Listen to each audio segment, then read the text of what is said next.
What's going on, guys? Welcome back. Today I have some more updates and news regarding CPUs and GPUs. Let's go and start with CPU first. And the good news is that AMD Ryzen 7 9800X3d is now being offered 17% below MSRP by Polish retailer, and it looks like AMD Ryzen 7 9800X3d is cheaper than ever, but only in Europe.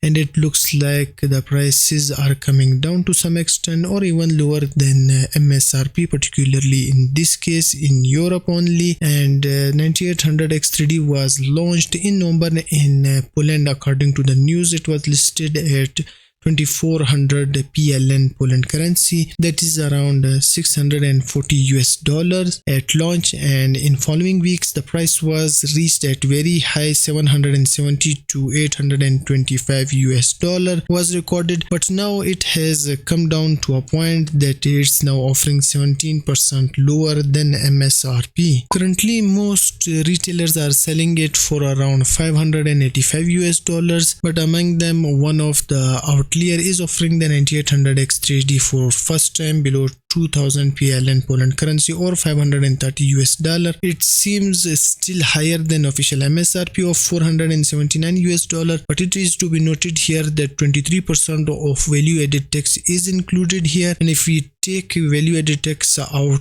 here, that's around $410. But guys, one more thing to mention here, that this CPU that they are offering is the tray ones and not the box, and the difference is almost none because there is hardly anything in the box version worth paying extra for. But only difference we see is the warranty claims, that is different in this case if you bought the tray CPU, and it also depends on where the CPU was sold. That's what I dig online and researched, but if I'm missing something, please do share your valuable thoughts down below in the comment section. In Europe, Germany, the price is going down too, as we can see here on Mindfactory's site that operate in Germany and is popular one too. They posted the 9800X3d for €489, but including with 19% value added tax, and if we see overall, that is 7.6% discount compared to the MSRP. Next up today on CPU side is that AMD AGESA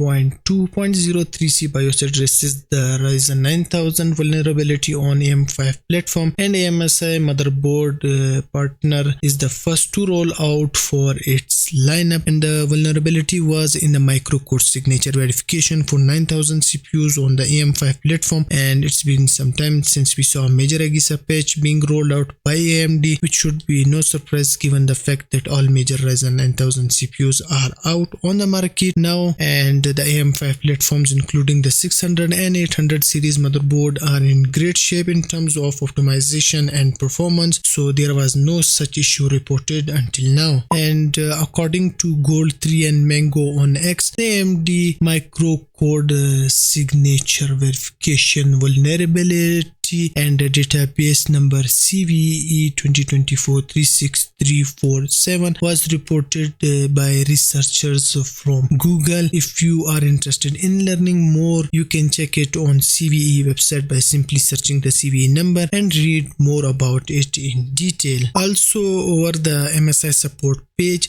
we can find various 800 series and 600 series motherboard that have already received the BIOS, and it's best for users who like to ensure that their PCs are secure to download and install the new AMD AGESA 1.2.0.3c patch on their systems. And I hope that this is a security patch and that there should be no difference in performance between the older patches that have already rolled out. Next up on CPU side news, Intel finally admits that recent CPU launches have been disappointing to the point that customers now prefer previous gen Raptor Lake processors than the new Arrow Lake CPU's Core Ultra 200 series lineup.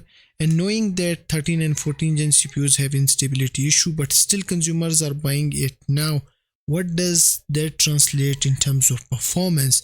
That new CPUs are so bad in performance wise that consumers take a chance and bought the older gen CPU with stability issue, but not the new Core Ultra 200. And this is what Intel's product CEO has to say. What we are really seeing is much greater demand from our customers for N1 and N2 products so that they can continue to deliver system price points that consumers are really demanding. As we have talked about, the macroeconomics concern and tariffs have already everybody kind of hedging their bets and what they need to have an inventory perspective, and Raptor Lake is a great part. Meteor Lake and Lunar Lake are a great part as well, but come with a much higher cost structure, not only for us but at the system ASP price point for our OEMs as well. And also there could be another reason which is connected to the Trump's latest tariffs in an attempt to snag the old yet capable processors at old prices. Given that the supply chain is expected to increase component pricing soon, consumers are apparently front running the situation by acquiring the Intel's older processor, which is why Raptor Lake has seen high interest from the market. Now let's talk about some GPU side news and update. So one of the users reports concerning thermal gel leakage on vertically mounted Gigabyte RTX 5080 Aorus Master, and it seems like that the gel problem is when GPU is mounted vertically and not the other way around, as I have not heard of any other Gigabyte thermal gel leakage news. So this issue was reported by Quasar Zone community that his Gigabyte RTX 5080 GPU appeared to be melting, and it is not related to power connector but rather the thermal gel. This is the Gigabyte flagship design, and company has used a new thermal compound in the GPU cooling solution, replacing the traditional thermal pads, and Gigabyte referred this as server grade thermal conductive gel. And this is what they said about the new cooling thermal gel: server grade thermal conductive gel. To enhance the product quality and reliability, we have introduced server grade thermal conductive gel for cooling critical components such as VRAM and MOSFETs. This highly deformable non-fluid gel provides optimal contact for uneven surface and effectively resists deformation from transport or long-term use, unlike traditional thermal pads. Okay,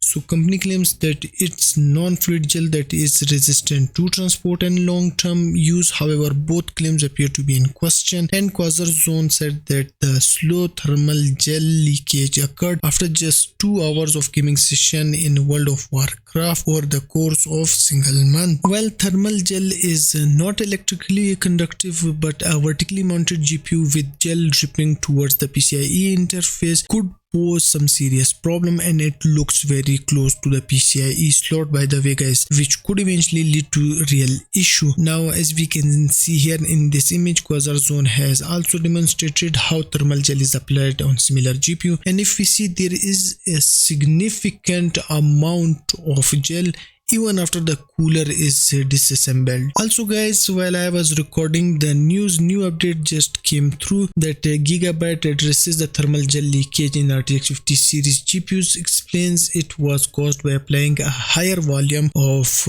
gel. And this is what Gigabyte has to say: in some early production batches for the Gigabyte GeForce RTX 50 series, a slightly higher volume of gel was applied to ensure the sufficient thermal coverage. The over application may cause excessive gel to appear more prominent, extended, and could potentially be separated from the designated area. While the area of extra gel might be concerning, the cosmetic variance does not affect the card's performance, reliability, or lifespan. We had already inspected the issue and adjust the gel to the optimal amount in the following production runs. So that's good to know that they sorted out the issue, and we hope that we will not see this kind of issue in the new lineup. And yeah, that's it for today guys, and I will see you in the next video. Peace.